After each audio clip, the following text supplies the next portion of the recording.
It's so good to see such a terrific turnout today, as I'm here to say officially that I am running for Congress in the 3rd Congressional District. The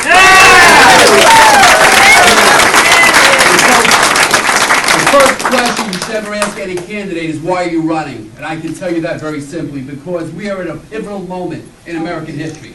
A time in our history where we're going to make a decision whether we're going to follow that path of liberty and freedom that was laid out in front of us by the founding fathers of this nation, and through the sacrifice of those who fought on the battlefields of liberty for the last over 230 years, and continue that effort to be self-reliant as Americans hold up that torch of liberty and opportunity to the world, the nation that has elevated more people out of poverty into prosperity than any other nation in the history of mankind.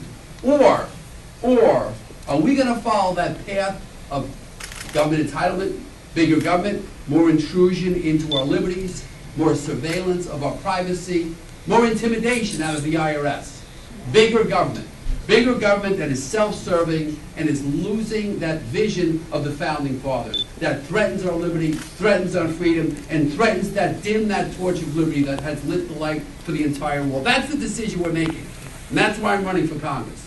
Because very simply, government has become too big, too intrusive. It is growing bigger and bigger every day. We saw that in President Obama's State of the Union speech with his threats to use executive power, the power of an imperial presidency that George Washington recognized would be a threat, that Thomas Jefferson recognized would be a threat, and is a threat.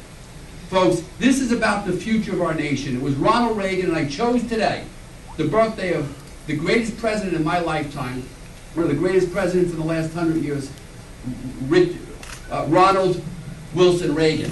Born 103 years ago today. It was no mistake that we launched this campaign on Ronald Reagan's birthday.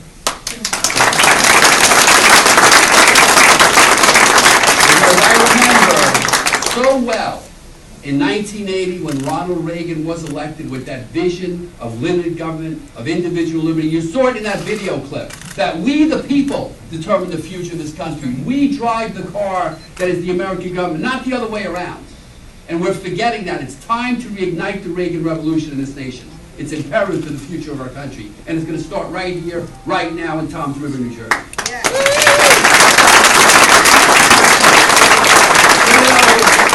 I speak to these news reporters, some liberal commenters, like, what do you mean government's bigger? Don't we need the government to take care of those truly in need? Of course, we as the people, as a civil society, have always taken care of people truly in need. That's the way Americans are. We are the most charitable country in the world.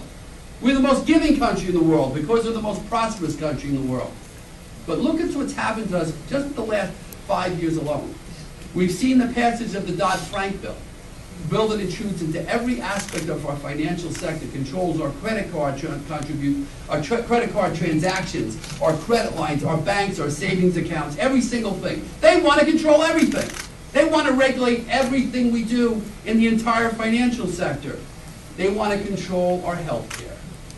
The same regulators in Washington, D.C., who can't get out of their own way, want to determine under the Patient Protection and Affordable Care Act, a.k.a. Obamacare, they want to interfere in every single decision you make every single day about your health care, your children's, and your parents'. It's unacceptable. It's an intrusion on a scale we've never seen before. When I go to Washington, D.C., I will work to repeal and eliminate Obamacare and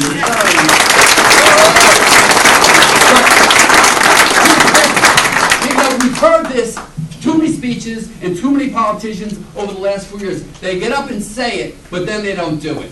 Let's have real proven results this time. To the senior citizens throughout Ocean and Burlington County who are getting notices about losing their retirement plans or changing this plan. Almost 1 million New Jerseyans have received these kinds of notifications over the past 6 months. It's about time we stood up and said, no, hands off our health care. We want our health care freedom back. So, to the doctors and nurses out there and medical technicians who've worked so hard to build a future, who really care passionately about the work that you do and about your patients, help is on the way. help is on the way. Don't be demoralized. We're going to put this country back on track, and we're going to put you back in those positions of respect you deserve, so that our decisions are made by you and your doctor, not by bureaucrats in Washington, D.C. You don't think they can control everything. My wife, Lorraine, who is not with me today, because my wife, Lorraine, is a teacher. My wife is a teacher in a grammar school. They just had 2 snow days, and it's back to school day for these kids, and we thought it was better that she'd be with her children today. It's hard to get a substitute now, and that's okay. There's going to be plenty of time for my wife to be in the campaign trail for me. Her commitment is to her children. That's what teachers do. Their commitment is to their children first. My daughter, Katie, of 29 years old, who is expecting my first grandson in April, is also a teacher. I know what teachers do. I know the sacrifices they make. It's a common area of discussion in our household all the time. But now you have a federal government that thinks that their bureaucrats in their ivory towers in Washington, D.C. can make better decisions on what's best for the education of those individual children than my wife can. But every child is different. Everyone here who's a parent or grandparent knows the major differences you find within your own families, amongst your own children. How can government bureaucrats in Washington, D.C. establish a one-size-fits-all education system and tell my wife and my daughter, who are with these kids every day, how to teach those children? They can't. I will stand up against the Common Core standards coming out of the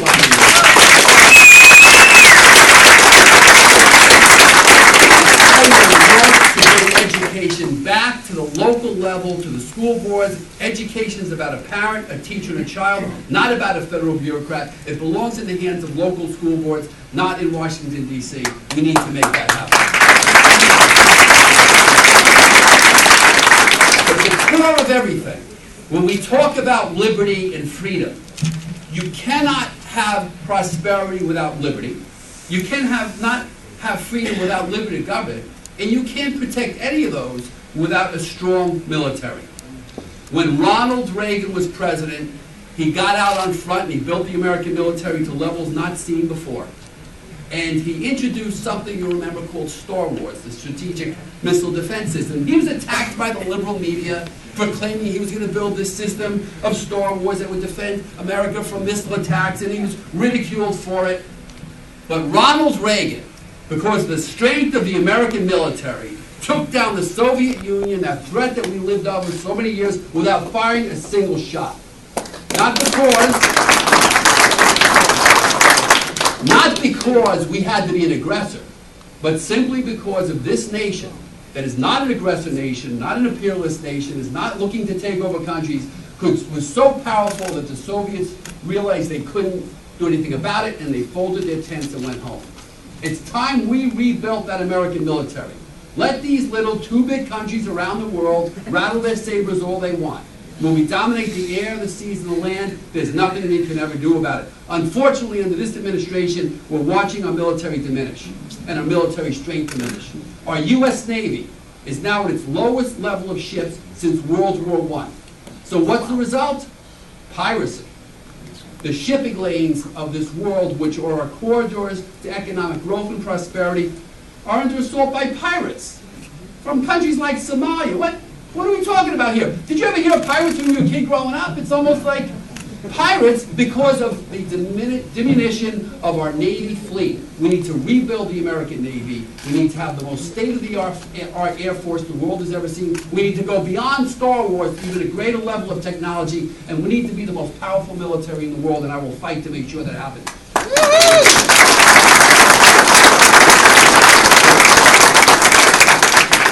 But the greatest blotch on the honor of this country is the way we have treated our veterans. A veteran coming back from Afghanistan, a disabled veteran coming back from Afghanistan, can expect to wait for over a year to get their benefits. That's a disgrace. Under the budget bill passed not months ago, we've seen a reduction in veterans' pensions. An illegal alien can come across the border, have a baby in this country, and be delivered services immediately. Have a social worker visit them in the hospital. You knew anchor baby child, and you are now going to receive services. Why don't we treat our veterans with more dignity than that? Why don't we show our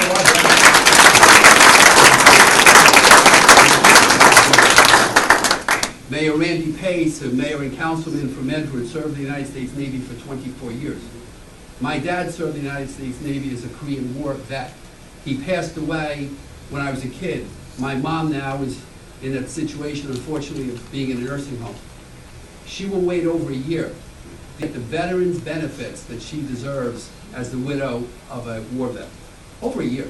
That's how we treat our own citizens, our own senior citizens, as we attack not just the veterans' benefits, but diminish our military. If we're going to put America back on track towards liberty and freedom, we need to be so strong that we're impervious to attack by any other country, without attacking the individual liberties of Americans by gathering their emails, their phone calls, their medical records, and their bank records through the NSA.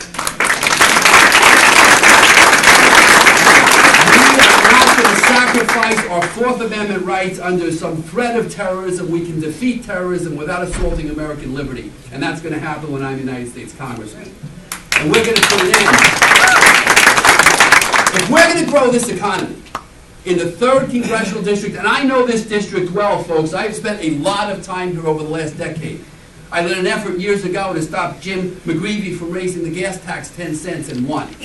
I led an effort in '07 to stop John Corzine from borrowing almost $500 million for something called embryonic stem cell research that he said was going to cure all the diseases known to man, and we defeated that ballot question. Since then, that type of investment by states has proven to be a total disaster. We won and beat the first ballot question in 30 years. In 2008, I stopped John Corzine from hocking our toll roads and raising your tolls over 800%.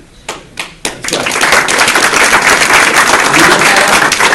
I led the effort to pull New Jersey out of the Regional Greenhouse Gas Initiative Cap and Trade Energy Program that would have raised your energy prices by double by the year 2020. Convinced Governor Christie to do it. Thank God he did it. It was the right thing for the economy of this district. But you know what? The 3rd Congressional District has an unemployment rate of over 10%. That's an absolute disgrace. In a state that should be an economic powerhouse, we have a business and economic private sector that's being throttled by government. Not because we don't have great educated people or great resources or a great shorefront or great highways, because of the failed policies of the federal government that has developed regulations so complex and so difficult that people choose rather not to build a business or even try. As I am looking forward to the day I will sponsor legislation in Congress that will require that in every decade, and we can negotiate whether it's 8, 10, or 12 years, that all the regulations coming out of a regulatory body are sunsetted, reviewed by Congress, and reestablished and analyzed.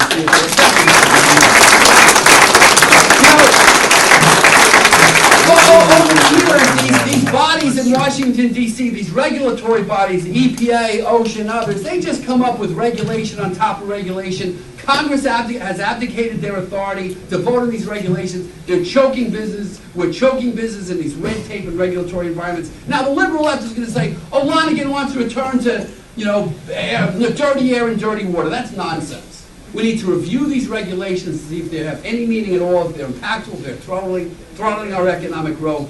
And this is called responsibility. Congress has to take back its authority over regulations and taxes from these regulatory bodies. And I will make sure we do that. We need to stop Barack Obama from using executive orders to choke this economy.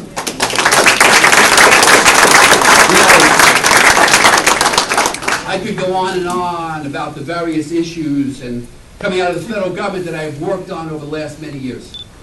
And that would take all afternoon. That's how big it is, unfortunately. The bottom line is, folks, I'd like you to ask yourselves this.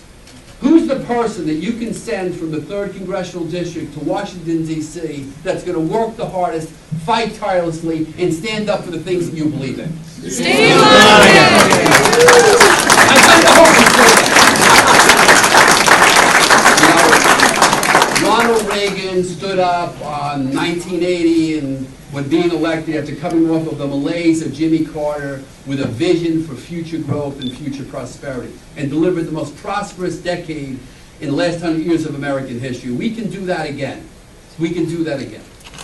1955, when my mom and dad were married, they came out of the church, the doors of St. Joseph's Catholic Church in Pagoda, New Jersey. 1955, the national debt stood at $274 billion. So my parents came out of that church into that bright, sunny day.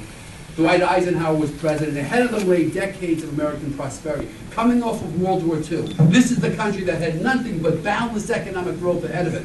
The ability to work and save. Detroit was booming. We would put a man on the moon, come up with cures for polio, invent laptop computers, and Microsoft, whatever. 1981, my wife Lorraine and I are married. 1981, we come out of those church doors. The national debt, $997 billion. Ahead of us, we were full of hope and opportunity. With Ronald Reagan as president, cutting the size of government, cutting taxes, we would look forward to a decade of economic growth like never before. And I would myself be able to build a very successful small business and create real jobs and real wealth. 2012, it was 2 years ago, my daughter Katie and her husband married, came out of the doors of the exact same church, which was quite nice to see, into a nation with a debt of over $17 trillion. Massive budget deficits, declining military strength, choking regulations, and a nation in which that hope and that bright future has diminished and is diminishing significantly. We owe it to our children, we owe it to the next generation to recognize how blessed we are, that this great country is a great country and will be a great country once again, but cannot continue on this path. There is a future in better courts for America, and that's a future based on a belief in individual liberty, in self-reliance, not entitlement programs and big government. A nation that needs to return to an ancestry of people who would take their belongings, load them into the back of a horse-drawn carriage, and head out to the wilderness to build a country out of nothing, expecting nothing from the government, nothing for their kids, only the opportunity to be free. From Barack Obama, we keep hearing, and Nancy Pelosi, that they're going to create government jobs, and they're going to make the government grow the economy. I have a message for Nancy Pelosi and Barack Obama. Nancy Pelosi has come to the 3rd Congressional District to raise money for my opponent. We don't need your government programs or your government jobs. Give us our freedom and we'll give you all the jobs you can ask for.